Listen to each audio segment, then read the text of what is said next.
Olá, queridos alunos, tudo bem? Estou eu aqui de volta, professor Guilherme Correia, professor de Direito Processual Civil, para a gente dar continuidade na nossa preparação aqui para o exame de ordem. E nessa aula a gente vai falar do cumprimento de sentença de pagamento de quantia. A gente já viu as disposições gerais do cumprimento de sentença. Se você não lembra dessa aula, eu te recomendo assisti-la novamente. Por quê? Porque para você dominar o pagamento de quantia, você precisa também ter um bom conhecimento das disposições gerais relacionadas ao cumprimento de sentença, tá? Especificamente sobre o cumprimento de sentença de pagamento de quantia, a gente tem dispositivos do 523 até o 527. Mas lembrando, aqueles dispositivos iniciais lá das disposições gerais do cumprimento de sentença complementam a matéria aqui. Então, de nada adianta você dominar do 523 ao 527 se você não dominar as disposições gerais do cumprimento de sentença. Primeira coisa importante é entender aqui o cabimento. E aí eu digo, condenação definitiva, sentença, acórdão ou decisão interlocutória de mérito, desde que com valor líquido. Se for necessária apenas a elaboração de cálculos, também será possível. Por que eu disse desde que o valor seja líquido? Porque se o valor não for líquido, antes de iniciar o cumprimento de sentença, você precisa fazer o quê? Uma fase anterior, a chamada fase de liquidação da sentença, onde pode ser uma liquidação por arbitramento ou pelo procedimento comum. Também te convido a assistir às aulas de liquidação de sentença que eu já gravei aqui, já mencionei, já trabalhei esse tema com você. Ok? Professor, por que você colocou a informação definitiva? Porque nós iremos trabalhar nesse bloco o cumprimento definitivo da sentença e não o provisório, tá? O provisório tem regras específicas que estão também no sistema, no Código de Processo Civil brasileiro, mas nós iremos trabalhar com o definitivo. Então, o cumprimento de uma decisão judicial que transitou em julgado, uma decisão judicial não mais sujeita a recurso, que tenha nela uma obrigação de pagamento de quantia, ok? Vamos lá então, início do procedimento. Primeira observação bastante importante, necessidade de requerimento. Sempre que você vê essa informação, necessidade de requerimento do exequente ou necessidade de requerimento do credor, tá? Às vezes a prova usa a expressão credor ao invés de exequente, dá exatamente na mesma. Então eu preciso de um requerimento do exequente, eu preciso de um requerimento do credor, a fim de que tenha início o cumprimento de sentença. Com isso, eu afirmo sem medo de errar, e você tem que ter isso em mente sempre. A execução de pagamento de quantia, o cumprimento de sentença que visa o pagamento de uma quantia, não pode ser iniciado de ofício pelo magistrado. Então, se o credor não requerer, esse procedimento que a gente vai ver, ele não terá início, tá? Como é que funciona? Fiz o requerimento, certo? Certo. Intimação do executado. O executado, que muitas vezes aparece em prova, chamado de devedor, tá? Então, eu intimo o executado, o devedor, para pagar o débito no prazo de 15 dias, acrescido de custas, se houver. Quando a gente fala em débito aqui, ó, é aquele valor definido na sentença, né? O valor total da condenação, mais os juros, mais a correção, mais os honorários de advogado, ok? Então ele tem um prazo de 15 dias para pagar voluntariamente. Lembra que eu disse para você que a aula das disposições gerais era importante? Por isso, como é que eu vou intimar esse devedor aqui, ó? Como é que se dá essa intimação? Pelas formas que a gente viu na aula de disposições gerais. Por exemplo, intimo na pessoa do advogado via diário da justiça. Ah, ele não tem advogado constituído nos autos. Eu intimo então por carta com aviso de recebimento. Ah, ele foi revel na fase de conhecimento e foi citado por edital. Então eu vou intimar também por edital. Aquelas regrinhas que a gente viu lá das disposições gerais, por isso é importante que você domine estas regras também antes de começar a trabalhar com o cumprimento de sentença. Beleza? Avança. Professor, o cara é intimado para em 15 dias pagar o valor do débito acrescido de custas se houver. O débito, você disse, que é aquele definido na sentença, certo? Certo. O débito, então, vai ter o valor principal, juros, correção e honorários de advogado, certo? Certo. E se ele não pagar no prazo de 15 dias? Olha lá o que acontece. Primeira coisa, ausência de pagamento voluntário. A primeira consequência, são várias, mas a primeira é essa aqui, ó. Incidência de multa e honorários advocatícios. Cuidado! Esses honorários aqui, ó, eles são honorários da fase de cumprimento de sentença. Então, honorários da fase de cumprimento de sentença. São honorários da fase de cumprimento de sentença. Não se confundem com os honorários iniciais fixados na sentença, tá? E o detalhe, tanto a multa como honorários, um percentual já definido, tanto a multa como os honorários, um valor já definido, um percentual já definido, 10%, tá? Sendo que no caso de pagamento parcial, dentro desse prazo de 15 dias, a multa e os honorários incidirão sobre o restante. Então, eu devia 1.000, paguei 900, faltou 100. Multa, 10% sobre os 100, honorários, 10% sobre esse valor também, tá? Então, se houve pagamento parcial, evidentemente que a parte que foi paga, que foi adimplida, sobre ela não incidirá nem os juros, né, nem a multa, desculpem, e nem esses honorários pela fase de cumprimento de sentença, tá? E além disso, se não houve pagamento voluntário, então olha lá, eu coloco, além disso, expedição de mandado de penhora e avaliação, seguindo-se dos atos de expropriação. E aqui a expropriação, essa parte do código não vai dizer como ela é feita. Então você precisa se socorrer lá das regras do processo de execução, que vai prever que a expropriação pode se dar por adjudicação, por alienação do bem ou até pela constituição lá de um usufruto, né, sobre um patrimônio desse devedor, justamente para colher, para utilizar desses frutos como um meio de pagamento desta dívida. Beleza? Avança um pouquinho. Possibilidade de protesto. A gente já mencionou isso quando a gente falou das disposições gerais do cumprimento de sentença. Eu lembro, já te disse isso uma vez. Isso não é novidade. Eu estou só repetindo aqui. Lá eu disse, é possível protestar a decisão judicial transitada em julgado sem que tenha havido pagamento voluntário. Então, olha lá. A ausência de pagamento voluntário autoriza o protesto da decisão judicial, evidentemente, decisão judicial que tenha transitado em julgado. Então, a decisão judicial que transitou em julgado e não houve o pagamento voluntário, eu posso protestar. Por que eu estou repetindo isso que a gente viu das disposições gerais? Porque apesar de estar nas disposições gerais, isso era cabível no cumprimento de sentença que visava, que objetivava, que tinha por finalidade o pagamento de quantia, e é justamente o que a gente está vendo nesse momento aqui. Tá? E aí nós temos um enunciado 99 das jornadas, tá? Essas jornadas aqui são as jornadas do Conselho da Justiça Federal. Elas ocorreram agora setembro de 2017, tá?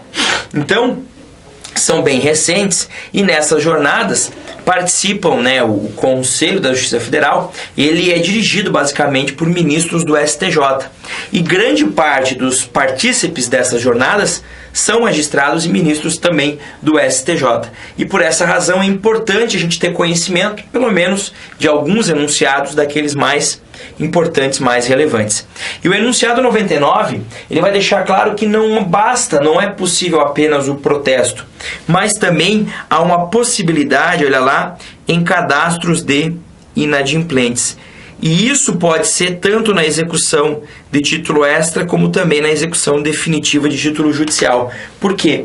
Porque lá na parte do processo de execução, que visa executar, que visa fazer cumprir um título executivo extrajudicial, lá tem a previsão de você poder cadastrar isso, cadastrar esse devedor que não está pagando num cadastro de inadimplentes. E não havia previsão disso para o cumprimento de sentença. Essas jornadas, lá no enunciado 99, disseram que pode, né? Não faz muito sentido. Se numa execução de título extrajudicial eu posso colocar o nome da pessoa num cadastro de inadimplentes, por que não poderia fazer o mesmo quando a execução é de título executivo judicial, como é o caso do cumprimento de sentença, tá? O importante é deixar claro que tem que ser uma decisão definitiva. E mais um argumento, né? Se eu posso protestar, por que não colocar o nome, por exemplo, da pessoa num SPC, num CEPROC ou até mesmo num Serasa, tá? Professor, eu estou ansioso, eu vou me tornar advogado muito em breve, eu sei disso. E eu estou aqui para te ajudar nesse sonho. E você vai realizar esse sonho tranquilamente. Só que aí não basta virar advogado, né? Você precisa advogar de fato, porque você evidentemente quer advogar para ter condições aí de melhorar, né, na sua carreira, no seu aspecto financeiro. Você sabe que tornando-se advogado você terá uma condição financeira melhor, trabalha num escritório só como bacharel, ganha um pouco menos, não pode pegar os seus próprios clientes, e aí você se depara com uma situação que você precisa fazer um pedido de cumprimento de sentença. Eu mesmo, lendo isso aqui diariamente, dando aula disso aqui diariamente, tem horas que eu acabo me esquecendo das formalidades para esse requerimento. Então a ideia é, vamos cumprir algumas formalidades. Como é que eu vou iniciar esse requerimento de cumprimento de sentença? Primeira coisa, anota aqui para mim, não se trata de petição inicial. Não se trata de petição inicial. Você não tem aqui um novo processo. Você tem apenas uma nova fase dentro de um processo já existente. Por isso que você não inicia pelaquela petição inicial formal, lá do artigo 319 do Código de Processo Civil. Você faz uma petição simples, tá? Uma petição simples requerendo a intimação do devedor para que pague a quantia devida de forma voluntária no prazo de 15 dias, tá? O que é importante disso? É instruir esse seu requerimento com uma planilha do débito, que é o que a lei chama de demonstrativo discriminado e atualizado do seu crédito, tá? Então, quando a lei falar em planilha, a prova falar em planilha, em memória discriminada, em demonstrativo discriminado, em resumo, ele quer que você demonstre qual é o valor e de onde que você está tirando eventuais correções, juros e por aí vai, tá? E claro, para que isso seja muito bem claro, para que a pessoa que leia consiga entender da onde você tirou aquela quantia, olha o que a lei exige, tá? Primeira coisa, nome completo, CPF ou CNPJ, né, se for uma pessoa jurídica. E aí eu coloco a observação: a falta de tais dados, não, caso inviabilize o acesso da parte ao judiciário, não implica em deferimento do pedido. Quer dizer o seguinte: ó, juiz, eu não sei o CPF do cara aí, mas me ajuda a obter. Ele pode te ajudar, ou até para alguns ele deveria mesmo ajudar, em razão daquele princípio famoso, o princípio da cooperação, onde o juiz está ali para auxiliar as partes, também está ali para auxiliar as partes na superação de eventuais obstáculos que ocorram no curso do processo, tá? Essa primeira parte é uma parte meio básica, né? Pô, eu quero intimar alguém para pagar, então eu tenho que dizer quem é esse alguém, trazer os dados de qualificação desse alguém aí. O resto é muito para a gente poder verificar se o valor está correto ou não. Olha lá, o índice de correção monetária que você adotou, os juros aplicados e as taxas, o termo inicial e o termo final de juros e de correção monetária. Ou seja, os juros de 1% ao mês, ok, mas começou a ser cobrado a partir de quando? Isso tudo tem uma grande modificação. Se você altera o início de um juros, por exemplo, você pode ter uma modificação muito grande no valor final da execução. Tem gente que não dá muita bola para juros, correção. É isso que faz com que algumas condenações que seriam pequenas possam eventualmente tornar-se ações e execuções milionárias, tá? Segue ali, ó, a periodicidade da capitalização dos juros, se for o caso, né? Os juros é mensal, como é que funciona? Especificação de eventuais descontos obrigatórios realizados. Um tipo de desconto que pode ocorrer é o eventual pagamento parcial. Pode ser que no curso do processo a parte tenha pago alguma quantia e esse valor tem que ser descontado. E esse último item aqui, ó, até então o primeiro era para identificar o devedor, os demais era para identificar mesmo o valor. E esse último item aqui importante, indicação dos bens passíveis de penhora sempre que possível. É óbvio que isso daqui, como a própria lei diz, sempre que possível, é facultativo. Por quê? Depende do quê? Depende de eu ter acesso, depende de eu saber quais são os bens que o devedor tem e quais são desses bens são passíveis de penhora. E aí, cuidado, né? Bens passíveis de penhora são aqueles bens que não são impenhoráveis. E aí, muito cuidado com isso aqui, tá? São os bens que não são impenhoráveis. Beleza? Tranquilo? Então, essa é a formalidade do requerimento. Aí, uma observação importante que a lei traz. Professor, manifesto excesso no valor executado. O que é isso? Vejam que coisa estranha. Como é que eu, magistrado, sei que o que ele está cobrando está muito alto, tá? Ah, professor, às vezes assim você sente, né? O cara está cobrando um valor muito absurdo. A sentença condenou em 10 mil, ele está cobrando 200 mil. Ainda que tenha juros, correção, acho difícil chegar nesse valor. Eu concordo com você, tá? Então a lei diz que nesses casos, o que vai acontecer? Ó, quando o valor apontado no demonstrativo, aparentemente, vejam, é uma aparência. Tipo assim, é muito descarado. Eu não fiz conta, mas me parece que está um pouco excessivo. Exceder os limites da condenação, a execução será iniciada pelo valor pretendido, mas a penhora terá por base a importância que o juiz entender adequada. E aqui é engraçado, por quê? Como é que o juiz vai saber o valor? O juiz vai adequado, o juiz vai fazer conta ou não vai? Aí a lei diz o seguinte: para a verificação dos cálculos, o juiz poderá. Esse poderá aqui, ó, eu gosto de destacar. Por quê? A lei diz que ele pode, mas me parece que ele deverá fazer isso. Porque se ele... Como é que ele vai dizer qual é o valor correto?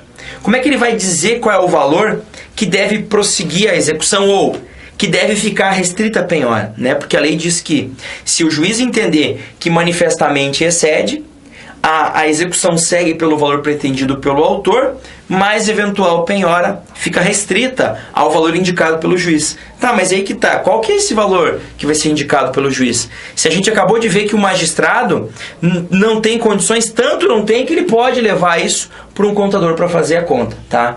Me parece que nesse caso é dever do magistrado, se ele entender que o valor efetivamente está excessivo, está cobrando mais do que deveria cobrar, como é uma coisa que é mera aparência, ele precisaria sim de uma opinião abalizada, de uma opinião qualificada, uma opinião técnica, indicando então qual seria esse valor, e é o que o juiz pode fazer aqui, solicitando ao contador isso daí, tá? Beleza? Avançando, vamos falar um pouquinho sobre a impugnação, tá? Impugnação ao cumprimento de sentença. Isso pode vir na sua prova apenas com o nome impugnação ou impugnação ao cumprimento de sentença. O que é isso? É uma defesa que o réu, tá? É uma defesa que o réu, que o devedor apresenta dentro dos autos, dentro dessa fase de cumprimento de sentença, com o intuito do quê? De desconstruir aquele título executivo, ou pelo menos postergar, ou pelo menos diminuir. Ou seja, ele quer diminuir ou até extirpar, quem sabe, o seu prejuízo com aquele cumprimento de sentença. Então, olha o que diz a lei. Transcorrido o prazo de 15 dias sem o pagamento voluntário, o cara tem 15 dias para pagar. Não pagou no 15º, no dia seguinte, inicia-se o prazo de 15 dias para que o executado, independentemente de penhora ou nova intimação, apresente nos próprios autos a sua impugnação, tá? Então vejam, ele tem 15 dias para pagar, não pagou em 15 dias, já começa a contar os 15 dias para ele impugnar. E olha o detalhe, tá? Independentemente de penhora, ele não precisa garantir o juízo. E detalhe, ele não será intimado para apresentar a impugnação. Ele é intimado para pagar. Cessado o prazo de pagamento, começa a contar o prazo de impugnação, que ele pode apresentar independentemente de garantia, independentemente de penhora, independentemente daquilo que a gente chama de segurança do juízo, tá? Professor, você colocou ali entre parênteses possibilidade de aplicação do artigo 229. O que é isso? Eu te explico rapidinho. É a ideia de que se tiverem dois advogados, dois executados, melhor, com advogados diferentes, de escritórios de advocacia diferentes, e o processo não sendo eletrônico, esse prazo de 15 para apresentar a impugnação, ele vai ser contado de forma dobrada. Agora, se o processo é eletrônico, já não conta de forma dobrada nesse caso aqui, tá? Beleza? Agora, professor, isso sempre me intrigou pelo seguinte: o cara pode se defender contra o cumprimento de sentença? Pode. Professor, mas espera aí. Já teve uma sentença, já teve um processo na sua fase de conhecimento. E lá, o réu já teve a possibilidade de se defender, certo? Certo. Aí você vai dar uma nova possibilidade para ele se defender aqui? Vou. Pô, professor, mas é meio contraditório, ele já teve chance de se defender lá. Por que se defender aqui? Porque essas defesas agora, na fase de cumprimento de sentença, ou seja, as defesas apresentadas na impugnação ao cumprimento de sentença, são defesas que só podem ser apresentadas aqui. Em resumo, são defesas que não teriam como ter sido apresentadas antes. Ah, então é algo que aconteceu depois. Basicamente é. Então a gente vai passar os olhos aqui sobre as matérias que podem ser alegadas em cumprimento de sentença, e a gente vai ver que todas elas são matérias que estão sendo alegadas agora e que não teriam condições de ter sido alegadas anteriormente no processo. Ok? Vamos dar uma olhada ali, ó. Primeira delas, a falta ou a nulidade de citação. Olha a condição. Se na fase de conhecimento o processo correu à revelia. Por que isso? Porque se o processo não correu à revelia, eu não posso na minha impugnação atacar isso. Imagine que eu não tenha sido citado num processo, mas depois eu descubro esse processo e ingresso nele. Se eu quiser arguir nulidade de citação, eu vou arguir agora. Eu não vou poder arguir lá na impugnação dizendo: olha, eu nunca fui citado. Pois é, não foi, mas você depois entrou no processo e nunca falou nada. E essa é aquela situação do cara que não foi citado ou que a citação foi nula, ele nunca apareceu no processo e só acharam ele agora no cumprimento de sentença. Ele vai dizer: opa, lá na fase de conhecimento, esse processo já houve nulidade e eu não aleguei lá porque eu nunca participei desse processo. Por isso que eu estou alegando nesse momento. Tá? 2. Ilegitimidade de parte. E aqui, cuidado. Vamos deixar muito claro. Para o cumprimento de sentença. Eu não vou poder alegar aqui que a parte autora é ilegítima. Ilegitimidade é essa que já poderia ter sido arguida lá na fase de conhecimento. Ah, o João entrou com ação contra a Maria. E a Maria acha que o João é ilegítimo, alega e perde a alegação. Não é acatada. Aí na fase de impugnação ele diz de volta a Maria diz de volta a mesma coisa. É negativo, não pode. Aqui é para aquela situação em que a ilegitimidade, ativa ou passiva, surge após o cumprimento, no início do cumprimento de sentença. Então, eu estou executando a sentença contra o João, que não foi réu no processo originário. Aquele exemplo do fiador. Eu estou indo contra o fiador aqui no cumprimento de sentença, mas ele não participou da fase de conhecimento. Nesse caso, o fiador é parte ilegítima e poderá alegar aqui na sua impugnação ao cumprimento de sentença. Ok? A inexequibilidade do título ou a inexigibilidade da obrigação. Situações em que eu não posso mais cumprir o título ou a obrigação não tem mais condições de ser cumprida. Imagine que seja uma obrigação que está eventualmente prescrita, que a prescrição ocorreu depois, ela não pode mais ser exigida nesse momento aqui. Imagine a situação em que essa sentença que está sendo cumprida foi fundada numa lei que o Supremo declarou inconstitucional, tá? Antes mesmo de transitar em julgado. Eu também posso alegar aqui a inexigibilidade desse título, tá? Penhora incorreta ou avaliação errada. Penhorou um bem de família, que não podia penhorar. Avaliou de forma errada um bem, tá? É claro que essas hipóteses só vai alegar impugnação se já houve a penhora, né? Porque muitas vezes você começa o teu prazo de impugnação e não teve penhora ainda, então você não tem como alegar isso daqui eventualmente. Quinta, excesso de execução ou cumulação indevida de execuções. Importante lembrar o seguinte: quando você alega que está sendo cobrado muito de você, você tem o dever de dizer qual é o valor devido e a trazer e demonstrar e apresentar um demonstrativo do débito, provando que o valor certo é o que você está apontando nesse caso, tá? Se você alega excesso de execução, mas não prova que há de fato o excesso, não demonstra que há essa grande quantidade, essa dívida excessiva no caso, nessa circunstância, a tua alegação ela é de plano rejeitada. E se o único fundamento da sua impugnação for o excesso de execução, nessa circunstância, toda a sua impugnação será de plano rejeitada, tá?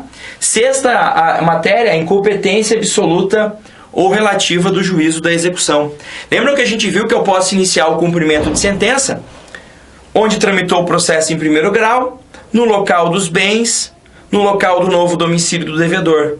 Ingressa-se num outro local, que não tem nada a ver com o domicílio novo do devedor, não tem nada a ver com os bens. Pode-se arguir aqui também a incompetência, seja relativa ou absoluta. E aí, o inciso 7 vai dizer qualquer outra causa, né, modificativa ou extintiva da obrigação, e aí ele exemplifica, como pagamento, novação, compensação, transação ou prescrição, e aí a condição, né? Então, qualquer causa, desde que superveniente a sentença. Porque se ocorreu antes da sentença, eu tinha que ter alegado lá na fase de conhecimento. Então, vejam, aqui é o local para você apresentar em defesa aquelas matérias que você não teve condições, que você não teve oportunidade de apresentar lá na fase de conhecimento. Beleza? Outro ponto importante da impugnação é justamente o seu efeito suspensivo, tá? Professor, o que é isso? A questão é a seguinte: eu inicio um cumprimento de sentença. A parte contrária vem e impugna o cumprimento de sentença. Isso faz com que aquele cumprimento paralise? Isso faz com que aquele cumprimento fique suspenso? Não faz. Em regra, a apresentação de impugnação não tem efeito suspensivo automático. Quer dizer, que ainda que ele tenha apresentado a impugnação, o cumprimento de sentença poderá seguir normalmente. Mas, claro, é possível a concessão do efeito suspensivo por decisão judicial? É. Eu disse para você que o efeito suspensivo não é automático, mas pode haver a concessão via decisão judicial. Como? Alguns requisitos. Primeiro requisito, o requerimento. Então, não pode ser concedido de ofício. O segundo requisito, a garantia do juízo. Então, vejam, para impugnar o cumprimento de sentença, não precisa garantir o juízo. Mas para conseguir o efeito suspensivo, preciso sim garantir o juízo, tá? Então, há requerimento do executado, desde que garantido o juízo. Terceiro requisito, fundamentos relevantes. Então, eu apresento a minha impugnação, demonstrando que a minha tese de impugnação é forte, tem muita relevância, eu posso estar muito certo.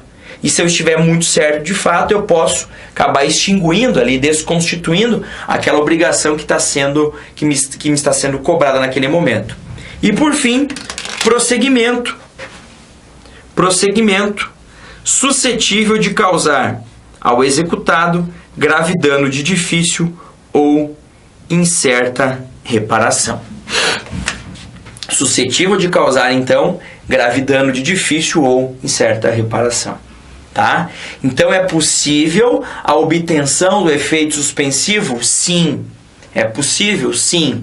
Desde que haja requerimento, garantia do juízo, a fundamentação relevante e a demonstração de que o prosseguimento daquele cumprimento de sentença pode me causar um grave dano de difícil ou incerta reparação. Imaginem que eles penhorem um valor em dinheiro e eu digo, olha, esse dinheiro aí eu ia usar para um tratamento de um filho meu que está muito doente. Opa, o prosseguimento da execução, retirar o dinheiro de você, de fato pode te causar um dano muito grave. Beleza? Ainda, olha o que eu coloco ali. A concessão de efeito suspensivo não impedirá a efetivação dos atos de substituição, de reforço ou de redução da penhora e também da avaliação dos bens. Então, tudo isso pode acontecer, ainda que tenha havido a concessão do efeito suspensivo. O efeito suspensivo ainda pode ser parcial, ou seja, eu posso paralisar uma parte do cumprimento de sentença, uma outra não, sem nenhum problema. E, olha lá, o efeito suspensivo pode se restringir à impugnação deduzida por um dos executados. Neste caso, não suspenderá a execução contra os que não impugnaram, quando o respectivo fundamento disser respeito exclusivamente ao impugnante. Então, muitas vezes, eu tenho uma impugnação apresentada e vários devedores, e um deles consegue o efeito suspensivo. E o fundamento que ele usa para conseguir o efeito suspensivo é só dele, não é comum a todos. Ou a situação de grave dano de difícil ou incerta reparação é só para ele, não é para os outros. Então, suspende apenas para ele os atos executivos. Tá?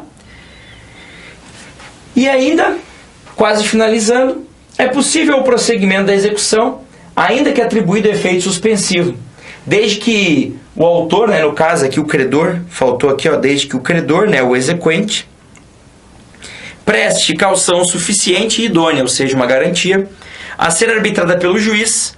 Esta caução é oferecida nos próprios autos. Então, eu vou lá, inicio o cumprimento de sentença, parte contrária pede o efeito suspensivo, consegue, mas eu posso dar prosseguimento se eu garantir o juízo. Se eu fizer como se fosse uma contra-caução. Ele já garantiu lá e eu trago a minha garantia também para poder continuar com o cumprimento de sentença. Tá?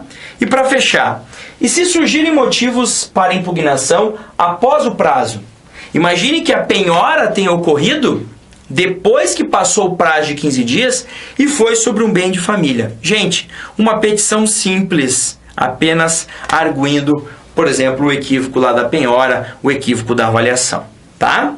Só uma última observação que eu nem coloquei no material ali, mas eu te digo aqui. Professor, a impugnação, ela é julgada, certo? Certo. Ela é julgada por sentença ou por decisão interlocutória? Depende. Se extinguir a execução, isso é uma sentença cabível à apelação.